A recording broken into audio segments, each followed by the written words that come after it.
sebuah video yang merekam momen mobil ambulans di-stop karena ada iring-iringan rombongan Presiden Joko Widodo yang sedang lewat di jalan raya menjadi viral di media sosial X baru-baru ini. Berdasarkan video, peristiwa tersebut diketahui terjadi di depan RSUD Dr. Murjani yang berada di Kabupaten Kota Waringin Timur, Provinsi Kalimantan Tengah. Tampak video direkam oleh sopir ambulans. Sopir merekam saat aparat kepolisian sedang memberhentikan mobil ambulans dan menjaga agar tidak bergerak maju karena ada rombongan Presiden Jokowi yang lewat. Sopir juga memperlihatkan ada seorang pasien sedang terbaring dalam ambulansnya. Merespons hal itu, Deputi Bidang Protokol, Pers dan Media Sekretariat Presiden, Yusuf Permana menyatakan pihaknya meminta maaf kepada keluarga pasien dan masyarakat. Kami memohon maaf kepada keluarga dan masyarakat atas kejadian tersebut.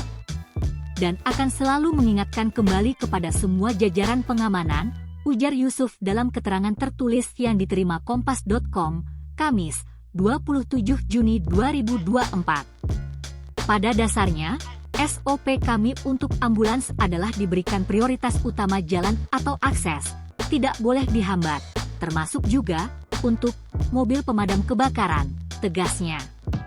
Ia menuturkan, di jalan sering terjadi saat rangkaian kepresidenan menepi dan disalip oleh ambulans karena memang itu adalah prioritas sesuai standar prosedur yang selama ini diberlakukan pihak istana.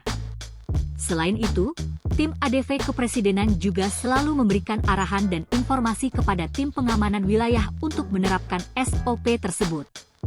Sebagaimana diketahui, Presiden Joko Widodo memang sedang berada di Provinsi Kalimantan Tengah sejak Rabu, 26 Juni 2024, dalam rangka kunjungan kerja. Kunjungan kerja Presiden di Kalimantan Tengah berlanjut hingga Kamis. Download Tribun X sekarang, menghadirkan lokal menjadi Indonesia.